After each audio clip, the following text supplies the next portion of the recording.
Today, we're talking about a topic that so many of us have top of mind. Do we help our adult children get into the property market? Cathy and John have written in asking that question. They've got a daughter who's almost 30, who's saved up 60 grand with her partner, but is some way off having a deposit to afford a home. So do Cathy and John give up some of their retirement savings or savings for their daughter? And they have more than one child. Do they go guarantor on the loan, or do they do something entirely different? To talk this through, I've asked expert financial advisor Harry Moustakas to join me to really lay out what Cathy and John have got to think about before making this important decision.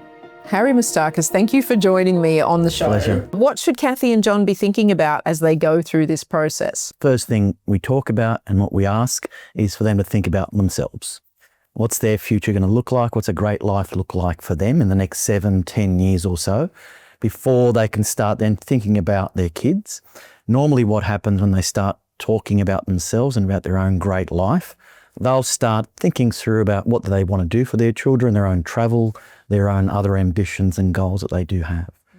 Once we start getting some clarity around their own goals, then we can start bringing it back to what it is exactly they want to do for their kids, when they want to do it, and what does that look like, especially where they've got more than one child. Yeah, and look, it's so natural as a parent, isn't it, to want to put your kids first, because from the minute they're born, they're more important than you. They're, your focus and your world. But you said something then that really stuck with me. What's your great life? And a lot of the time we don't even stop and think about our own great life. We worry, have we got enough? But we don't sit and plan, what would we want our life to look like, right? Yeah, that's exactly right. And I think we talk a bit about trade-offs, right? And that is if I want to enjoy all these things and help my children, well, I may be able to do all of that because I'm in a financial position that I can do it. But if I can't do it, then we need to prioritise. And what are our priorities? What's the most important thing for us? And how do we then, if our children are a priority, but then it's a trade-off discussion. Say, well, if you really want all these things and you want this, what has to give? And that's where it comes in. Okay, well, we've got to be realistic in some respects that you may not be able to afford everything. So what do we need to do? And how do we reprioritise? It is a whole new life design, isn't it? It's very different than where you've been. Absolutely, yeah. And look, communication throughout all of this process will always be the key. It's important for for them to seek financial advice and communicate, but also amongst themselves, it's important to communicate as to what they really want together, and then communicate all of that to their kids. Yeah. So that everybody's pretty well on the same page as they progress forward. One of the things I see in this letter and I hear a lot is you don't want to let your kids down, right? I mean, this kid wants to get into a home, obviously wants to have a family or whatever.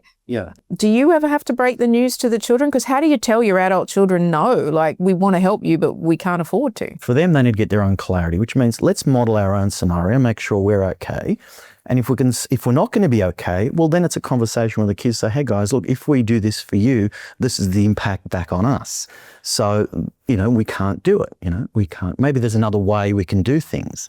There's some other way we can help you. Maybe it's a lesser amount if it's a gift or a loan. Going guarantor, it's not something we're willing to risk, or it may be something they're willing to risk once they hear all the risks.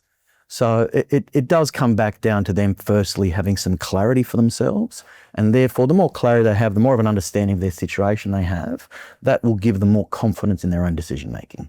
So it is like that aeroplane, put your own mask on before you put someone else's on. Yeah. Or I love that saying, don't set yourself on fire to keep others warm, right? Put the oxygen mask on yourself first. Make sure you're financially strong. And the stronger you are, the more you're able to help your children. And also get them educated, get them to seek some advice. As I said, maybe you pay that consultation fee. That could be a great investment for you to do that. An investment in I love it. An investment in reality too. Yes, that's true. An investment in reality. Harry, thank you so much for joining me and giving us your expertise. No, pleasure. Thank you.